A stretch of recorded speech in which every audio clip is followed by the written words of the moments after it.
Hello, everybody, and welcome to this week's episode of Dating Made Simple here on the It's Just Dinner podcast.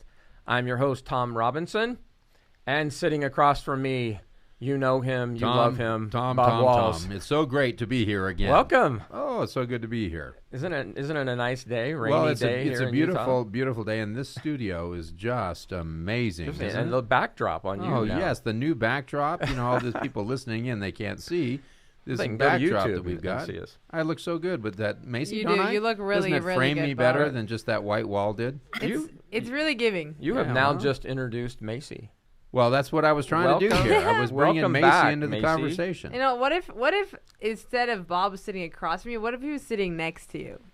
Do you think that would look better? Or if he I was don't sitting- know. If he He's was always sitting next sitting to across. me over here. Yeah. But see, that would interrupt his introduction because every time he says, and sitting right across from me. I know what you're gonna See, change he it up, makes me a maybe. little I don't have to know. say, and uncomfortable. sitting right next to me, and that could mess up the whole feng shui of Yeah. this The feng show. shui. Well, hey, That's a big hey, word. Bob, guess who else is here? Sophia, Sophie. or Hello, Sophie, guys. as you like Sophie, to call as her. I like to call her, is here. Welcome, Sophie. Thank you. Good to see you. Good to be here. And Sophie is running our video board, as always. Well, I'm excited about our guest today. Yes. Me too. Yeah, this is going to be fun. We have Emilly Sanders with us Yes. today. Uh-huh. She is a licensed marriage and family therapist living in California, Bob. Yeah, she is Southern California. We're jealous. So we're because- excited to talk to her about relationships Yeah. today. Emilly, welcome.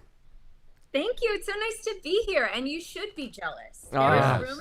There's room in Orange County for all of you. Okay, Well, we're coming. Maybe we'll come and live Coming. with you. She's like, oh, well, you have 4 kids. That's enough.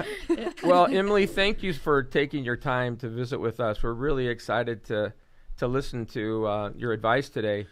So give us a little bit about your background and what you do as a therapist and the type of advice and information that you give people. Sure. Well, for most of us therapists, we have 2 camps that we fall into in terms of what we're treating, because I have clients that come in with pervasive mental illness, right? So we're trying to Right. manage health symptoms. But then there's a lot of people that come to therapy that are contemplating life, contemplating their relationships. Maybe their relationships are strained. They're trying to work on their professional life. So there's a lot of things that get brought into the therapy room. But at the core, our relationships are so important. And regardless of what pieces of us are growing, our relationships would ideally reflect that. Right. So, yeah, so that for me, yes, I want to help support individual growth, but my hope is that it also produces relationship growth as well. Right. Yeah, now, for the second group, do you find that a lot of times people just having an opportunity to talk out their issues is a pathway to healing? The other groups I know that you've got more difficulty with when you've got, chronic depression and anxiety and mental health issues.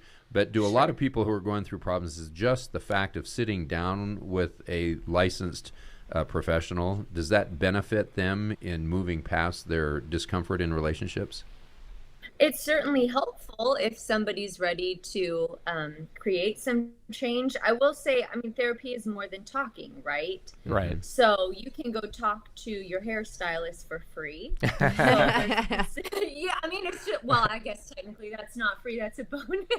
Right. But yes, there are ways that ideally in therapy you should be getting feedback, you should be feeling challenged. You should be contemplating new behaviors. It's a space where you should be talking, but there should be traction being made in your life, ideally. Right. I Yeah. think what you probably do is provide people with a lot of tools that will help them to work out problems in their relationships. Is that correct? Yeah, that's the goal if people want to use them. True. You can go to therapy but not learn anything if you don't apply it. That's right. 'Tis true, yes. So I think what we're looking today is to wind back the clock just a little bit and talk about things that people might do in their dating relationship development that might help them to ease problems that they might have in their marriage relationship. Do you find any value in doing that? I mean, definitely. And it's interesting because when I have clients come in, I will typically tell them too, hey, if you have someone that you're dating that you're quite serious about, you do not have to wait until you are married to come to Good point. therapy. Because you are building a foundation when you are dating. And yes, marriage just is supposed to come and rest on top of the foundation that's built when you're dating. You're not creating a foundation when you're married. That's done in your first years together. So they're really pivotal. Conflict should be coming up. And so that's a great space to learn about each other and see who you're actually working with. Okay, so give us some, sorry, Macy, give us some examples of things that you might tell a couple that comes in and they're trying to build this relationship with each other. What are some of the most general tools that you might give them that will help them in their relationship building? Sure. Well, I mean, to answer that question, I think it's important to understand that how I see couples is through an attachment lens. Attachment is being talked about so much more. We have research on how we connect with other people based on how our caregivers did or did not care for us properly. The way that we learn to adjust to our caregivers and their lack really creates a template for how we go and approach our romantic relationships. So when I'm sitting with a couple, I'm wanting to understand, how does their anxiety when they feel threatened? Are they clingy or do they run? What are their strategies for when they feel threatened? Everybody is their best self when we're laughing and having a good time and there's no stress. But when strain or pressure starts to rest on the couple, that's when their funk shows.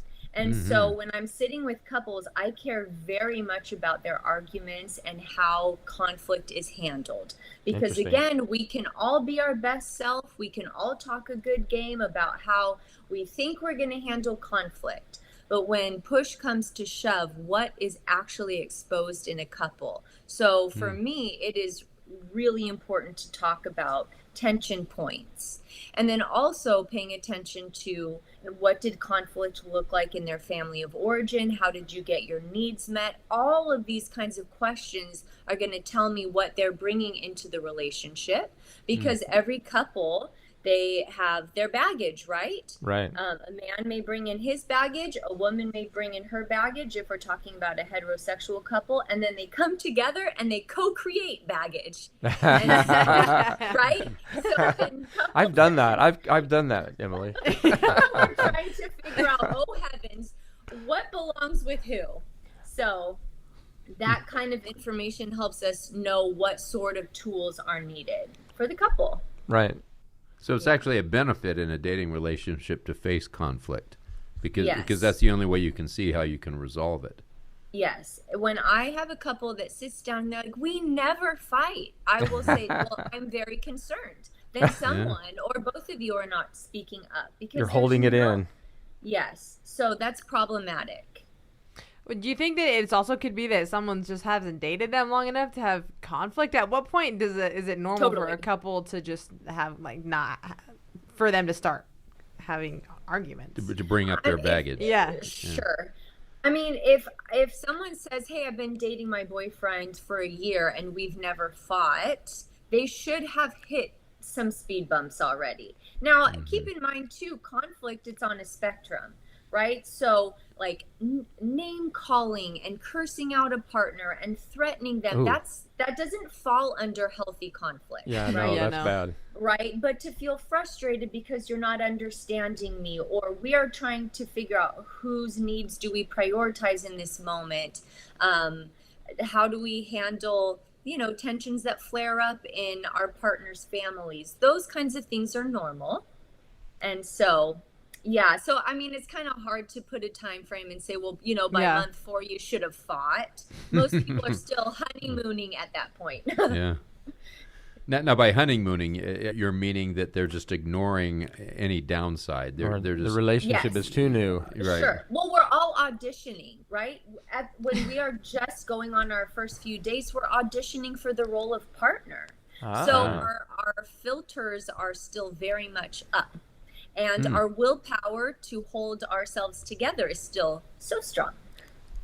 Interesting. By the way, Emily, there is one person sitting at this table that has just gotten a boyfriend. So maybe some of the stuff you were talking about today might be helpful to. Sophie, is that right? Do you want to ask Emily for some advice here? Do you want to out your boyfriend on? Just an announcement, everyone. Sophie got a boyfriend. Yeah, this is super new. Thank you, Tom. But yeah. Yeah, just it's new, but yeah. Public service announcement. Yeah, PSA to everyone. But yeah, I mean, I love taking notes on all of our podcasts because I think whether you're in a relationship or not, or how long it is, it's good to just be thinking about. So to make this even more awkward, let's focus more on this. And so Sophia, we have a licensed therapist. Yes, here. we do. Maybe we should break down your relationship. Right. So Sophia, super new 2-3 week relationship. I'm assuming that you're at that point where this is just very exciting. He's in the honeymoon phase. I guess we've known each other for about 3 years, so okay. I mean, it's not so you knew him as a friend or a colleague or a classmate or something before this. Yeah. So I mean, he's not like new to my life, but yeah, the relationship is new. So but it's in the exciting phase right now. Yes, It's still the discovery exciting phase. Yes, this is true. And so have you experienced any conflict yet? Not like serious conflict, but I mean, we've had like things come up that we've had to work, like had to have a discussion Little spats. about. Really? So like Chick-fil-A or Cane's, where should we go? Yeah, All right, Emily, what do you recommend here? I don't know. It's not very What are we specific. saying between Chick-fil-A and Cane's? Yes. Macy's Does it come down to Navy versus Air Force or No. something? No? He's not military. Oh, he's not? Okay. Thank goodness. But I guess just having to do with other people, like we have the same friend group because we've been friends for about 3 years, so we share a lot of friends. So I don't know if you have any, I don't know. I mean, it's resolved. So, but I mean, but yeah, I like how you brought up other people's families. I feel like that's a really common one. Like when it's not necessarily a conflict between you two specifically, but there's a conflict happening in a family and you're having to deal with it. Do you have any tips that you give a lot for that? Sure. I mean, that's really obviously very general in what somebody's issues, it's all relative. I will say in general, if there is conflict between a partner and then the potential in-laws families, it is the job of whose ever family it is to protect their partner, right? So in general, if you are leaving your family of origin and you're finding a spouse, you are creating your own family unit, and that family unit needs to come first. Now, that doesn't mean you just blindly agree with everything your partner says, but I do think, and what I see a lot is partners not defending or protecting their spouse from really problematic or toxic behavior.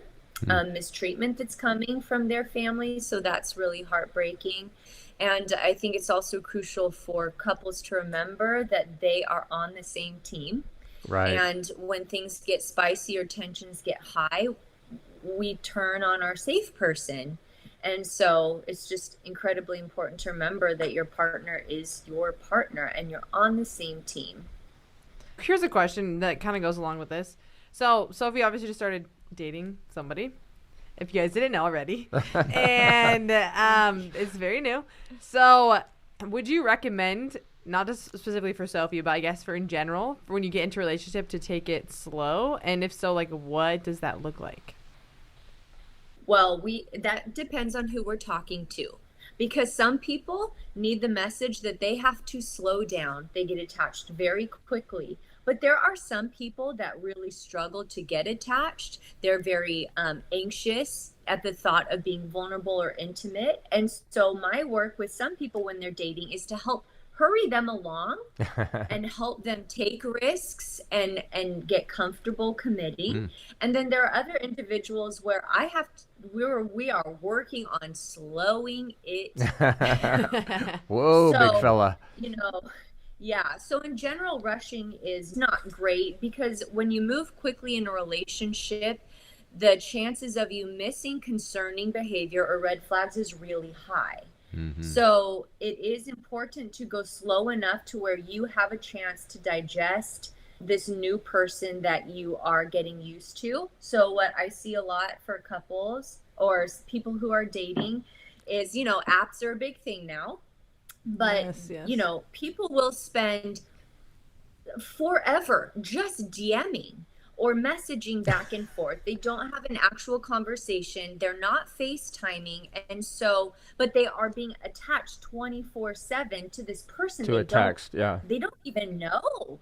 Right. So it is really ideal that if you are going to be messaging, that you are not talking all day long, because it creates this feeling of intimacy and like somebody when you actually don't.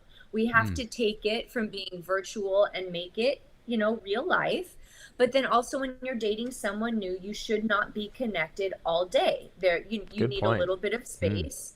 The dates should be shorter in length. And I would really encourage someone who tends to move fast and get attached quickly not to go on more than 2 dates in the week. I even encourage them, don't go hang out at each other's houses. So, I love that. Go spend, 4 or 5 hours together. That's fine.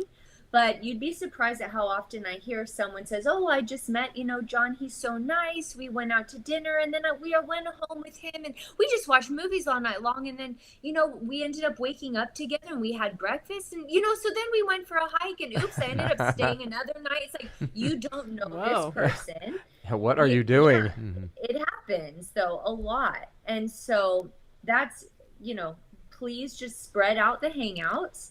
Also, some people get really caught up in their fantasy life. They hear that John wants 2 kids and wants X career. And all of a sudden, poor Jennifer is off just trying to figure out in her brain, how can our lives match up? And what would our home look like? And all of a sudden, there's this beautiful fantasy that Jennifer has attached herself to. So when we're looking too intensely at the fantasy, we start to turn a blind eye to reality. Because we want this fantasy so badly to be true.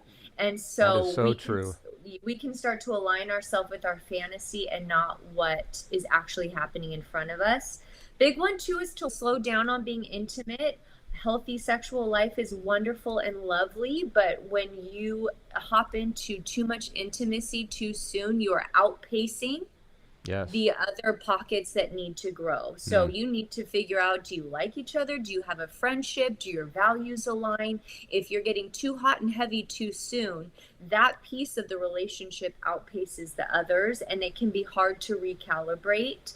And then also, don't forget to ask yourself if this is somebody you're even into. It sounds silly, but so just to restate that, if you get too much into the intimacy, it affects different parts of your brain that cause attachment.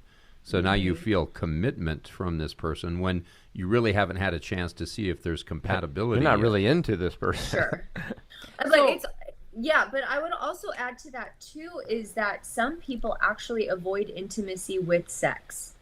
So we can avoid actually allowing ourselves to be vulnerable and come close to someone because we can use sex to, barricade ourselves. So sex for some stops them from getting close, and sex for others, yes, it builds that attachment far too quickly. So So in many cases, we build in tools that prevent us from developing that connection that is so valuable in establishing a relationship, whatever it might be.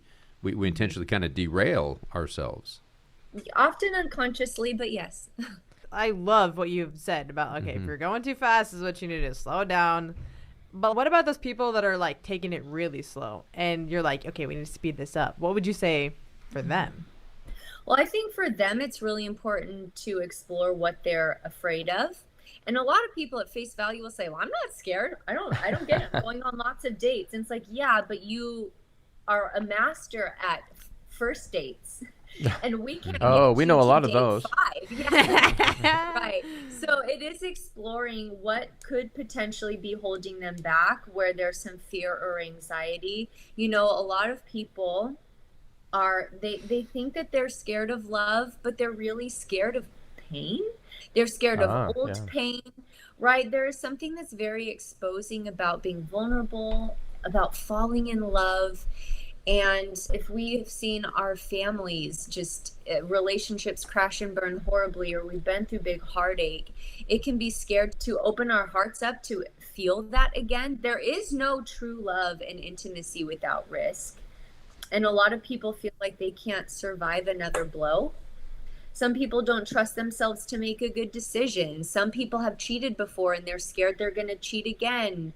There's can be a lot of factors at play for people that tend to move very, very slowly. And what about this? What about the grass is always greener idea? Yeah, that's It's a big like one around here. I don't want to commit to this person because I might find someone better. So what about that person? Again, it's a big avoidant.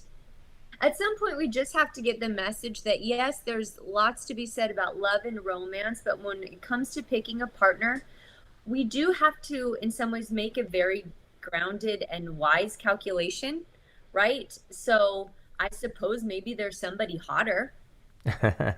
Maybe there's somebody funnier. I don't know. Maybe there's somebody more driven. When we open ourselves up to loving someone, that means we close our eyes to others. So I think for the people that are really worried that what if there's somebody better, I tend to take our conversations more down the direction of, do you trust yourself to make a good decision? Oh, good point. You know, what is your fear of commitment? What are you worried about in picking the wrong person? A lot of times people will get messaging from their families. You know, we learn all kinds of lessons from watching TV shows, and our friends have relationships and our parents have relationships. And so it's just worth exploring what's behind the what if there is somebody better. Now, wait. You mean life is not like a Hallmark Christmas movie? No. It's that season. Thank goodness. Why do the movies got to tell you that it's got to be like Thank that? goodness. They really trick your So mind. I'm sure that the couples that come and meet with you, the vast majority of them move on and have developing relationships. But if you take a look at what are the big issues that are most difficult for people to overcome? You know, of course, violence and abuse and infidelity are hard things to get over with. But beyond that, what are the most difficult things that couples that you see that they have a difficult time dealing with? Do you see more of one thing? Is it communication skills? Is it family issues? What are the things that finances? Yeah, finances. What are the things Sure. that you see that are difficult for couples to overcome? Well, I will say that in general, more often than not, when a couple comes into my office, they've waited too long. So I wish that couples would go sooner. Most people are, they think it's not bad enough, or they think if they're going to go to therapy, they're going to break up. I actually hear that a lot. They wait too long. And the problem is once you've waited so long, contempt starts to build. That's true. So now our heart starts to harden towards our spouse or our partner, and when our heart starts to harden and we start to shut down, there's not even a will or desire to have compassion or empathy for our partner, to see the part that we have played in breaking down our relationship, because it takes two to tango. That for me is the hardest. I would love to say that everybody that leaves my office leaves happy, but there have been many occasions I am helping people break up, and that's heartbreaking. Regardless of what the stressor is, whether it is the death of a child or it's debt, in-law problems, whatever the stressor is, the problem is just that it's just the problem. It comes and it puts pressure down on the foundation of the relationship. And if the core of the relationship is not healthy enough, it doesn't matter what the stressor is, it just breaks the couple apart. So a lot of people will call me and say we're having communication problems. That is by and large what I hear the most, right? I bet. Because that's just what people know what to call the breakdown in their relationship, is that they're no longer able to connect to each other. They're frustrated. I do see a lot, one partner that's very invested in the relationship and the other person is very checked out, very unmotivated. And I think that's worth mentioning too, because a lot of times that dynamic already is starting to bubble up when couples are dating. You know, where you have one person that's carrying the weight of the relationship on their back, or they're putting in more effort, they're sacrificing more, they're accommodating more, they're appeasing more, and at the start of the relationship it feels worth it because I'm in love, yay. Right. But now we're 7 years in, we have 2 children, and this just doesn't work for me anymore. Now, would that be considered a big red flag when you're dating? It can be. Yeah. I think the thing with red flags is when you're first meeting somebody, it's very rare that a flag will just wave red. Because you don't know the person, right? If they're rude, I love that. If they're rude to the wait staff, if they are offering to take you to Fiji on a trip next week when you just met them, those things are red flags. But most flags just kind of gently flap yellow, maybe a peach color. I tell people, like, try to visualize like a bookshelf. And if you hear or see something that's problematic, we don't know if it's a pattern or a one-off. So take that little issue and we set it on the shelf, and we're not going to be dramatic about it. We're not going to make a big deal about it. But we sure as heck do need to see if we're going to start to collect other data that adds to this thing that we've set on the shelf. And is the flag starting to turn to a darker shade of red? And wave really fast. It's getting really windy out there. Yeah. So slow to relationship development and fast to therapy. Sure. That's the message. Yeah. When would you say, like, is the ideal time for someone to go to therapy? Because if you say, like, it's when people are coming too late, but Yeah, they're also waiting then too when is it the right time? I mean, they really do need to hit some funk. I think, I've had couples that come in because they want to do premarital counseling, and they're still so in their honeymoon stage that when I gently poke and prod and I see things that are concerning, they can't take it in yet. It hasn't really rubbed them yet, but I can see where their issues are going to bubble up. I see where this is going. Yes. And so I'll gently try to turn their attention, how do we feel about X dynamic? And, it's not a big deal. It's not a big deal. And I've just learned I hate that. I really hate trying to make people see something that they're not ready to see. So it is really helpful for couples to have come up against some kind of obstacle. I think if somebody is contemplating getting engaged, they've been together a while, it's fine to sit down. If they really do want true feedback from a therapist, they can do that. They can wait till after they get engaged if they want, but they have to be courageous enough to call off an engagement if they are really having issues or something bubbles up. Some people will not break up just to save face. And I wish people would get over that. You losing your deposit on a wedding venue and giving a ring back is so much cheaper than a divorce. Oh, yeah. So true, and way less messy. So I would think that one of the benefits of going to therapy when you're engaged is that you're not afraid to go back when you're married and there's a conflict because you've already experienced therapy. You've already breached that that idea. I would think that would be one good piece of advice that you'd want to consider going and talking in therapy when you're engaged. Sure. For anybody that is thinking about couples therapy or, they're hearing our conversation, I really encourage a therapist that can provide emotionally focused therapy, or EFT for short. The reason that I really love this approach is because it is one that does keep attachment in mind. And so the therapist should be trained to poke around each person's childhood, look at tender spots, and understand how the couple's dynamic is hitting on old wounds. And so the goal is to help build empathy for your partner's pain points, to build empathy for really explosive moments, understand the patterns that you get in when they're intimate. So it's really a great approach to treatment. So just throwing that out there. When we talk with young single adults in this area, we hear this over and over again, that a lot of them feel pressure to rush into a relationship and rush into a marriage because of pressure from their families, pressures from society, and pressure from their religion that pushes them towards marriage. And so, how do you deal with that when you're counseling couples who might feel that external pressure to maybe jump into a relationship that maybe isn't going to be the most healthy for them? Mm-hmm. Well, I mean, obviously you have to explore a lot of that messaging that's been received, messaging we get from our family or our faith communities. A lot of them are well-intentioned. Some of it is harmful. You're trying to, in general, create space for a couple to make very mindful decisions and what works well for them. And maybe their couple time frame is going to look different than Brett and Stacy's, and that's okay. So we don't want a couple to succumb to pressure. We want them to sit and decide what feels right for us. Do we feel good about our pacing? Are we enjoying this relationship? What would help us grow closer together? What things are hard for us to talk about?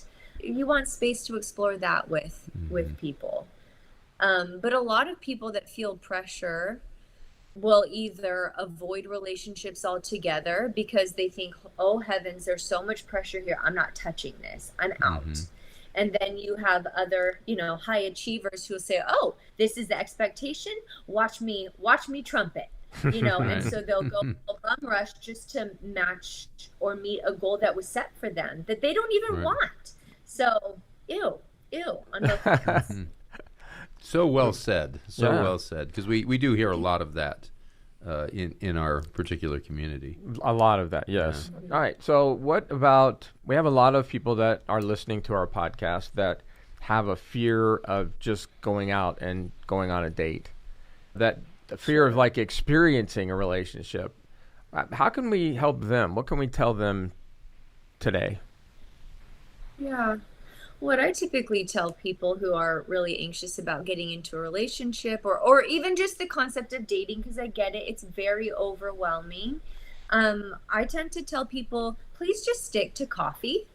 Please just do a 1 hour date because you don't need a girlfriend to come rescue you for a conversation that's going to be an hour. There is no anxiety around if are they going to buy me dinner and I have to give them sex for it. It just helps there to be no strings attached. Please just go have a coffee date or get boba. Keep it to 1 hour. If you like the person, Emily has clearly listened to this podcast before. yeah, I was like, did Tom tell you to say this? Or? Man, I cannot tell you how many times on this podcast we've talked about that keep it to an hour. 1 hour. Yes. And meet the person at the dinner or the location that you're going to eat. Do not drive together. Don't drive together. Yes, please. I love when really smart people agree. Yes, I do. I like that too. It just when people who have actual credentials are saying the same thing we are. Yeah. I will also tell people too, if dating feels scary, please go on the app, swipe yes to one person, and all you're going to do is practice. You make it up in your mind that you are going to exchange 7 messages, and then you can ghost them. Wow. But if we're just trying to get people to tolerate the anxiety of exposing themselves to other people, then let's do it in little tiny doses. I also think that for people that have a hard time cutting it off, let's say they're going to go on the coffee date, they're 1 hour, they hate it, it's the worst hour of their life, that they should in their phone just have a little notes app where they already have pre-written out thanks but no thanks texts, right? Oh, so I love it. They don't even have to put That's energy amazing. into how do I say no thank you. They can just simply say, it was so nice to get together for coffee. I enjoyed getting to meet you. I don't see this going anywhere long term. I hope you find your person. I and you love just that. Copy and paste. it. Yep. That takes all the anxiety out of typing. You just cut and paste. One of my roommates has a text that she does send out. Does like she that. really? I'm not gonna say which one, but we have all used it. Awesome. Did she have Chat GPT write it? No, she wrote it out herself. Great. That's great. Wow, original thought even. That's great. Wow. And I just love this idea that you're saying is just go out for an hour and talk. And that's one of the things, Emily, we like to try to encourage is that it takes a lot of the nervousness out. If you just go meet, and we call it just dinner, but it can be an ice cream or whatever, to boba. just go meet and sit, a boba, and just sit and talk and get to know each other. And like you said, if it doesn't go well, then, hey, it was really nice to meet you. Thank you. Right. But if it goes well, keep talking. And, maybe talk for 2 hours if it's going well. But worst thing can happen, you can have a conversation and eat something. Yeah. That's all you've invested, and you haven't really lost a lot. But what you've gained is that it's so much better than just staying home alone. That, just sitting home and not doing anything and not interacting with people is more dangerous than the risk of having a conversation with someone. Right. The risk of creating a relationship. Well, didn't we read something recently that said loneliness is the new cancer. The new They're cancer. finding that loneliness is as damaging as smoking is to people's health. And so being home alone and not interacting with other people, which is so easy to do in our society today, and when people succumb to that, they're actually damaging their health in the long term. And so there's more to this than just the relationship development. There's the whole health side. Mental health and emotional health are tied together. Yeah, and bless people's soul. For some of them, it is so anxiety provoking. Yes. Social anxiety is real, and that's why it may be helpful just to think of it like a muscle that has atrophied. And if you can just take little doses and practice, it's just practice. That's all. Maybe we need to It's change just this practice. instead of it's just dinner. We could say it's just practice. Just practice. practice. Yeah. It's just practice, yeah. Let's It see if is. that No, URL but is available. That's so true. That's so Yeah. wise. Yes, it is. It just take a step, easy steps. And I think that's what we've been talking about for years, Emily, is on this podcast, is just take it short steps at a time and go out for ice cream, go out for dinner, take a walk. And once you're right. It's like you got to get that muscle going again, that you Yeah. feel confident of going out there. Can we just remember that Emily said that she said it's okay to ghost people? Not all the time. Listen. I think, Emily, I think that's what these two young ladies just heard. That's all they've heard. No, I'm writing that down. No. Listen, if somebody is scary for you, like somebody really is creepy vibes, you do not owe them a gracious parting, right? If you feel like you are at risk, because there are some interesting humans in the world, right? Not Very everybody true. is lovely. It's okay to be safe. But in general, yes, you are trying to practice social interactions. So for some of you, it is really good practice to not ghost. Well, but I think the point that you're making here is that there are some people, and we've seen this too, that the fear of going out on a date, we had one therapist who said it's akin to if you went to your garbage can and there was a bear. And so if your level of fear is that high, you need to have some release to if your fear gets too much, you've got to get a way to get out of it. And Yes. so if you don't have that, if you don't have a hard reset button, you might never take the chance or the risk of going out and getting to know someone. And so in that sense, I see what you're meaning by that. Ghosting them is not something that you typically want to do. But if that is the thing that's preventing you from trying, you need to have built in some Yes. system that you can get out of it quickly if you need to. The practice. I knew what you were saying. I So- just thought it was so- funny that you. So don't be ghosting. Don't be ghosting people. I will say too, just like final thought, because I'm sure we're almost out of time. Yes. But if somebody is having a really hard time dating and it is so arduous, it may be something that you want to go talk about in therapy. I love working with people who are back in the dating world because it's just so exposing. I think it is very easy to feel like we are healed, healthy versions of ourselves when we are single and unattached. But there is something about having people in our lives and building intimacy that does start to provoke all of our wounds and our insecurities. So a lot of people feel very healed up when they're single. But there is something that can feel very jarring when we're trying to get back into a relationship, and the things that are pulled out of us. Sometimes it can be disheartening. Like I hear people say, well, I thought that I was healed. I thought I was strong, and I guess I'm not. And it's just the unique nature of relationships and what's exposed in you. And it's, it's an exciting point of growth. I love that. I It think is that's yeah. super great. Wow. Yeah. Well, this has been great. Thank you so much. This has been really yes. fun. Emily, thank you so much. Yeah, thank you. Yeah. This has been Thanks great. for having me. Yeah, this has been wonderful. Bob, thanks for coming. It's my pleasure, as always. It's great to have you here. It's so good to be here. And what I want to know is, Macy and Sophie, did you learn anything? Oh, I learned Yeah, so much. absolutely. This has been wonderful. So I feel like everything she was saying, I was like, yeah, okay. So Sophie, you can have a long talk with your boyfriend tonight. Right? I guess so. I know it's just the beginning of the relationship, but I know. but maybe the two of you should sign up for therapy right now. You know. He's very unproblematic. Hopefully, I won't be using this for a while. But you don't want to wait too long. Well, you what know. so true. Yeah. You gotta start early. Get an Come on. appointment now, just in case. I know who to call. Thank There you. you go. Yeah. It's not the first time we've teased Sophie. So, Mhm. well, thank you very much, Emily. This is so much fun, you guys. Thanks for being here.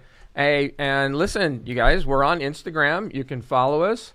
We are at Dating Made Simple on Instagram, which is a great place to check us out. Hey, Emily, you're also on Instagram, aren't you? I am. Yep. Where can people find you? You can find me at emily.sanders.therapy. There you go. Yeah. Awesome. I'm on Threads and all the things. And anyway. Great. Yep. Well, jump on ours and DM us, ask us questions. We love that. Make comments. And you can also email us at the It's Just Dinner Podcast at gmail.com. Mm-hmm. All right, you guys, thank you. And listen, all you guys out there, just go have fun out there, will you?